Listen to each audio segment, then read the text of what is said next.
સાહેબ આ તો આપણા બેનો વિષય છે નર્મદા ભૂગોળનો ભાગ છે ને કલ્ચરનો ભાગ છે કે જેના કણ કણમાં શંકર વસેલા કે જેના કણકણ જેના પથ્થર સાક્ષાત શિવલિંગ એ એટલે કે અમારી અને નર્મદા ઈ ગોળ લીસા પથ્થરોને બનાસ તરીકે ઓળખવામાં આવે છે ભૂગોળની અંતર્ગત અને સાહેબ એટલા માટે સાહેબ ગાદી ગુરુ શંકરાચાર્ય કહ્યું છે કે નર્મદે સર્વદે અને શંકરાચાર્ય જે છે એના ગુરુ ગોવિંદ ભગવત પાંચ પાસે દીક્ષા લીધી નર્મદાના કિનારે લીધી સાહેબ અને એક એક તીર્થધામ સાહેબ નર્મદા કિનારે આવેલું છે મેકલ કન્યા રેવા તરીકે ફેમસ થઈ ગઈ સમોર સાહેબ હવા તરીકે બી સાહેબ ઓળખવામાં આવે Yes. અને એમાંય તમે ફરવા જાઓ પૂનમની રાત હોય અને ભેડા પેલા ઘાટ ઘાટ હોય આરસ દ્રશ્ય પથ્થરો હોય, વચ્ચે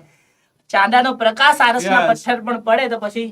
જોરદાર ઓકે અને ભેડાઘાટ પાસે આવે છે કયો ધોધ ધુઆધાર ધોધ નર્મદાનું પાણી એ રીતે પડશે કે આમ ધુઆ થઈ જતા હોય ને એવો વિસ્તાર બને છે નારેશ્વર પ્રખ્યાત તીર્થધામ આવેલું છે નર્મદા નદીના યસ કાંઠે. સાહેબ Bargi dam Omkareshwar dam Maheshwar dam Indira Sagar dam Sardar Sarovar dam બધા નર્મદા ઉપર આવેલા છે સાહેબ વાહ વાહ દત્ત પુરાણના પાઠ કરવા માટે નારેશ્વર ભગવાનની પૂજા કરી હતી અને જોઈએ તો રાજા સોરસ નામના ડાયનાસોરના અવશેષો બી આ નદીના પટમાંથી અને મળેલા છે ભરૂચ થી ઉજ્જૈન સુધીનો નર્મદા નદીનો પટને તો સાહેબ કનૈયાલાલ માણેકલાલ મુનશીએ માહિષ્મતી તરીકે ઓળખાવ્યો વાહ ભાઈ મહાસ્મૃતિ સામ્રાજ્ય સાહેબ માહિષ્મતી સામ્રાજ્ય છે સાહેબ આ વાહ, તમામ. ભરૂચ પાસે કબીર વડ આવેલું સાહેબ કહેવાય છે કે કબીર આવ્યા હતા દાંતણ કર્યું હતું અને વડલાનું ઓલું આખું ફેંક્યું અને એમાંથી જે અને વડવા નીચે ઉડી અને ઈ બધા વડ થયા આખો જી. કબીર વડ કહેવાય નર્મદા નદીના કાંઠે આપણું ભરૂચ સ્થિત છે ભાંગ્યું ભાંગ્યું તોય અમારું ભરૂચ ભૃગુ કચ્છ ભૃગુ ઋષિની પાવન ભૂમિ સાહેબ ભૃગુ ઋષિ કાચબાની પીઠ પર સવાર થઈને આયા હતા છેક કચ્છ થી અને પછી રેવાના તતે એમણે એક આખું નગર વસાવ્યું દક્ષિણ ભારતની પશ્ચિમ તરફ વહેતી સૌથી લાંબી ફાટવેલીમાંથી વહેતી સૌથી લાંબી અને ભારતની સૌથી મોટી એસ્ચ્યુરી કહીએ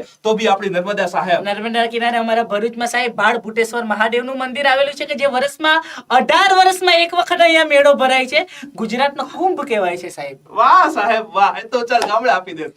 સાહેબે કીધું પરિક્રમાનું મહત્વ છે દોસ્તો 1312 કિલોમીટર લાંબી પરિક્રમા છે બે ફેઝમાં થાય છે એક ટૂંકો ફેઝ હોય છે અને એક લોંગ હોય છે લાંબી પરિક્રમા આખી થાય છે 1 થી 2 વર્ષ લાગે અને ટૂંકો ફેઝ છે એ 1 થી 2 મહિનામાં પૂરો થતો હોય છે સાહેબ સાહેબ શ્રાવણ સુદ નોમના દિવસે ભરૂચમાં જે મેઘ મેળો યોજાય ને ત્યારે મેઘ રાજાની છડીનું વિસર્જન નર્મદા નદીમાં કરવામાં આવે છે